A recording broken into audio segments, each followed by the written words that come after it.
विद्यार्थियों, आज पुनरअभ्यास करेंगे हिंदी साहित्य के विकास पर आधारित बहुविकल्पीय प्रश्नों का। तो इसमें 4 अंक गद्य साहित्य के इतिहास के लिए निर्धारित होते हैं और 4 अंक पद्य साहित्य के इतिहास के लिए निर्धारित होते हैं।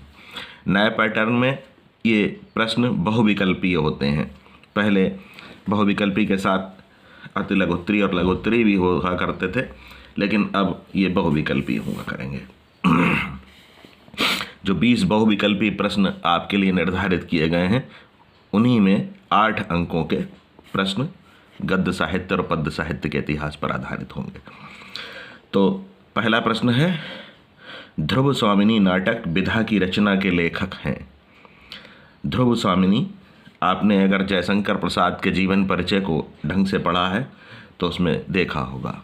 ध्रुव स्वामिनी जयशंकर प्रसाद जी का नाटक है। ठूठा आम संस्मरण विधा की रचना के लेखक हैं। ठूठा आम संस्मरण विधा तो जयप्रकाश भारती नहीं है, विनय मोहन नहीं है, महादेवी वर्मा भी नहीं है। यद्यपि महादेवी वर्मा ने संस्मरण और रेखा चित्र लिखे हैं। तो यहाँ पर भगवत शर्मा उपाध्याय सही विकल्प है, डी।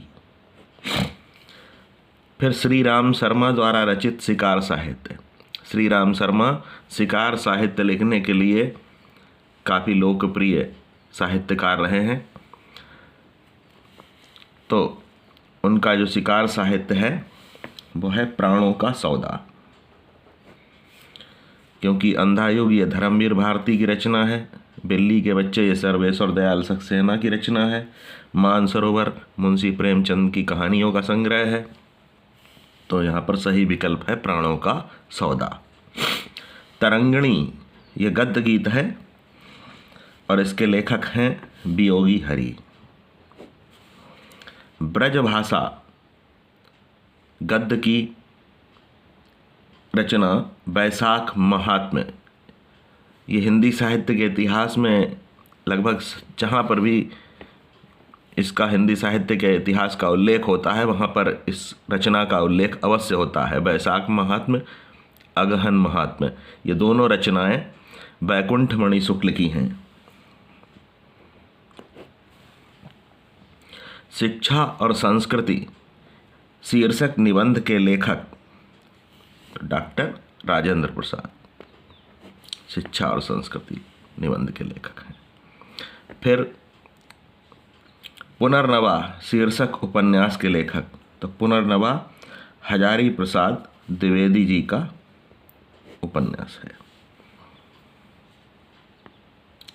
फिर कहानी इंदुमती, ये बहुचर्चित कहानी है, हिंदी की पहली कहानी इसको माना जाता है। तो इसके लेखक हैं किशोरी लाल गोस्वामी, सही विकल्प डी। फिर यात्रा वृत्त हिमालय प्रवास के लेखक, तो आपके पाठ में काका कालेलकर हैं और काका कालेलकर के जीवन परिचय को आपने ध्यान से पढ़ा होगा। तो उसमें पढ़ा होगा उनका यात्रा वृत्त हिमालय प्रवास, काका कालेलकर। फिर 10वां प्रश्न है, भारतेंदु हरिश्चंद्र की रचना। तो ये सत्यार्थ प्रकाश स्वामी दयानंद की रचना है। मानसरोवर प्रेमचंद का कहानी संग्रह है। मधुशाला हरवंश राय बच्चन की रचना है। तो सही विकल्प है वैदिकी हिंसा हिंसा न भवति। तो ये इसका सही विकल्प है, बी।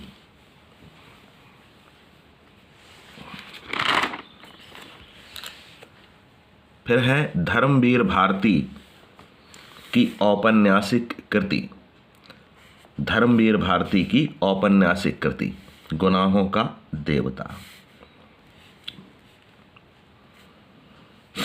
धर्मवीर भारती, यहाँ पर ये स्पष्ट नहीं हो रहा है, पीछे चूँकि परमानेंट मार्कर से लिखा था तो छप गया है। हरिवंश राय बच्चन की आत्मकथा का शीर्षक है। तो हरिवंश राय कलम का सिपाही, ये जीवनी है मुंशी प्रेमचंद की, अमृत राय की द्वारा लिखी हुई। मेरा जीवन प्रवाह वियोगी हरि की आत्मकथा है। पर्दा यशपाल की कहानी है। क्या भूलूं क्या याद करूं, ये आत्मकथा है हरिवंश राय बच्चन की। आदिकाल को अन्य किस नाम से जाना जाता है? तो जैसा कि डॉक्टर राम कुमार वर्मा ने अपने हिंदी साहित्य के इतिहास में कहा है, आदिकाल को चारण काल के नाम से जाना जाता है। सही विकल्प बी। आदिकाल के बाद आता है भक्ति काल, फिर रीति काल आता है उसके बाद, और मध्यकाल में भक्ति काल और रीति काल दोनों आते हैं। तो अलग अलग नामों से अलग अलग साहित्यकारों ने काल विभाजन किया है हिंदी साहित्य के विकास के इतिहास का। तो आदिकाल को चारण काल कहा है डॉक्टर राम कुमार वर्मा ने। हमीर रासो किसकी रचना है? सारंगधर की रचना है।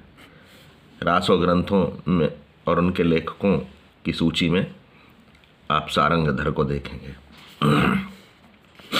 बीजक तो सभी जानते हैं, कबीर का जीवन परिचय आपने प्रारंभ में ही पढ़ रखा है, और कबीर की एकमात्र रचना है बीजक। श्री रामचरितमानस की विधा क्या है?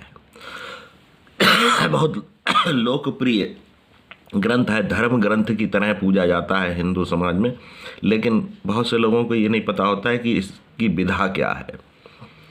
तो ये महाकाव्य है। पद्य में महाकाव्य सबसे बड़ी रचना होती है। आदिकाल की कालावधि, आदिकाल सबसे प्रारंभिक काल है, तो इसलिए 743 से हिंदी साहित्य का इतिहास मिलता है, हिंदी साहित्य की रचनाएं। तो डी सही विकल्प है। मीराबाई के पदों में सांवरे किसे कहा गया है?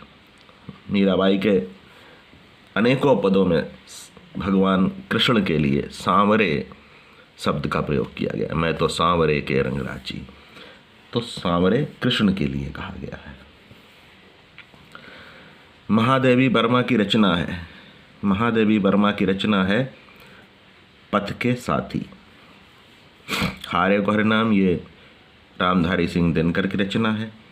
मुकुल ये सुभद्रा कुमारी चौहान का खंड काव्य है। पूर्वा यज्ञ की रचना है। तो पथ के साथी महादेवी वर्मा के रेखा चित्र और संस्मरण है इसमें। फिर महादेवी वर्मा की रचना कौन सी नहीं है निम्नलिखित में से? निम्नलिखित में से महादेवी वर्मा की रचना नहीं है। तो नीरजा, निहार ये दोनों महादेवी वर्मा की रचनाएं हैं। दीपशिखा ये भी महादेवी वर्मा की रचना है। केवल कुरुक्षेत्र महादेवी वर्मा की रचना इसमें 4 में नहीं है, जो कि रामधारी सिंह दिनकर की रचना है। तो इस प्रकार से आपने आज ये 30 बहुविकल्पीय 30 नंबर गलत पड़ गए हैं, कोई बात नहीं। ये जितने भी बहुविकल्पी प्रश्न हैं आपने उनको देखा, इनको अभ्यास पुस्तिका पर जरूर लिखेंगे, नंबरिंग सही कर लेंगे। अभ्यास पुस्तिका जरूर लिखेंगे, और पीछे के जो बहुविकल्पी प्रश्न मैंने बताए थे उनको भी अभ्यास पुस्तिका पर जरूर लिखेंगे, क्योंकि बहुत से बच्चे कहते हैं कि सर मेरा डिलीट हो गया काम।